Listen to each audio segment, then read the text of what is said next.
بسم اللہ الرحمن الرحیم۔ اللہ پاک کا ارشاد ہے، انما المؤمنون اخوہ فاصلحوا بین اخویکم واتقوا اللہ لعلکم ترحمون۔ محترم ناظرین و سامعین، اللہ پاک نے ہم سب کو ایمان والا بنایا، اور مزید اللہ کا فضل یہ ہوا کہ اللہ نے ہمارے درمیان آپس میں محبت پیدا فرمائی، ایک دوسروں کے قلوب کو جوڑ دیا۔ اسی کا نتیجہ ہے کہ باپ بیٹے سے، بیٹا باپ سے، ماں بیٹی سے، اور پورے اہل خانہ سے، اسی طرح محلے والے محلے والوں سے، ایک دوسرے سے ہمیں محبت رہتی ہے۔ یہ صرف اور صرف اللہ کا فضل اور احسان اور کرم ہے، ورنہ محبت ہم آپس میں پیدا نہیں کر سکتے۔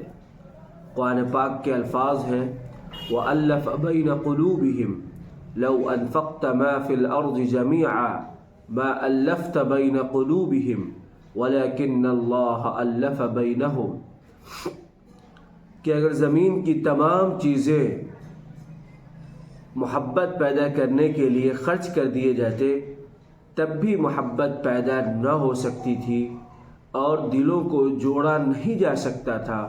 وَلَكِنَّ اللَّهَ أَلَّفَ بَيْنَهُمْ، لیکن اللہ کا فضل ہے کہ اس نے دلوں کو جوڑ دیا۔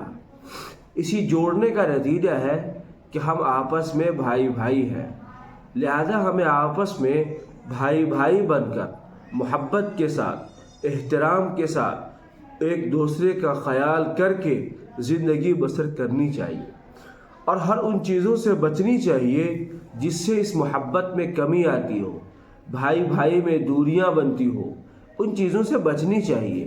اسی لیے جناب محمد رسول اللہ صلی اللہ علیہ وسلم نے بہت پیاری حدیث میں فرمایا، لا تباغضوا، آپس میں بغض مت کرو، ولا تحاسدوا، حسد مت کرو۔ کسی کو کچھ ملا وہ اس کے مقدر سے ملا ہے، اس پر ہمیں جلنے کی ضرورت نہیں ہے۔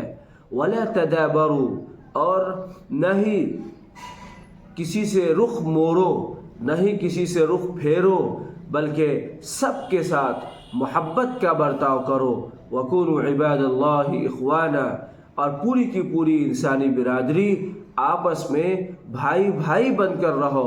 وَلَا يَحِلُّ لِمُسْلِمٍ أَن يَهْجُرَ أَخَاهُ فَوْقَ 3 لَيَالٍ، اور ایک مسلمان بندے کے لیے یہ جائز نہیں ہے کہ وہ کسی بھائی سے 3 دن سے زیادہ بات نہ کرے، ان کو چھوڑ دے، اس حال میں چھوڑ دے کہ آپ راستوں سے گزرے تو ایک ادھر منہ پھیر رہا ہو، دوسرا دوسری طرف منہ پھیر کر چلا جائے۔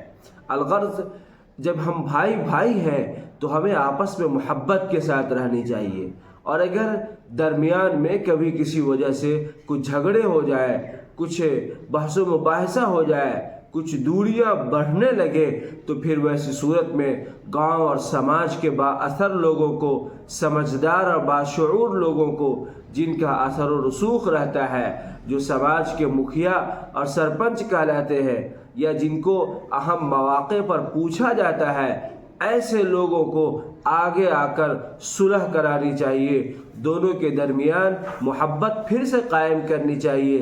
فَأَصْلِحُوا بَيْنَهُمَا، جناب محمد رسول اللہ صلی اللہ علیہ وسلم نے انصار اور مہاجرین کے درمیان صلح فرمائی تھی، دونوں کو بھائی بھائی بنایا تھا۔ اسی کا نتیجہ تھا کہ دونوں کے درمیان ایسی محبت قائم ہوئی کہ پھر انصاری لوگ اپنے مہاجر بھائیوں کے لیے اپنی زمینیں اور اپنے گھر بار کو دینے کے لیے تیار ہو گئے۔ یہ معمولی محبت نہیں تھی جو جناب محمد رسول اللہ صلی اللہ علیہ وسلم کے ذریعے قائم ہوئی۔ اللہ کے رسول کا یہ عمل ہمیں یہ بتاتا ہے کہ ہمیں آپس میں ویسے محبوب رہنی چاہیے جس طرح انصار اور مہاجرین کے درمیان محبت تھی کہ وہ ایک دوسرے کے بغیر جی نہیں سکتے تھے۔ ٹھیک اسی طرح ہمیں بھی آپس میں محبت کی فضا قائم کر کے، اخوت اور بھائی چارگی کی فضا قائم کر کے زندگی بسر کرنی چاہیے۔ اللہ قبول فرمائے۔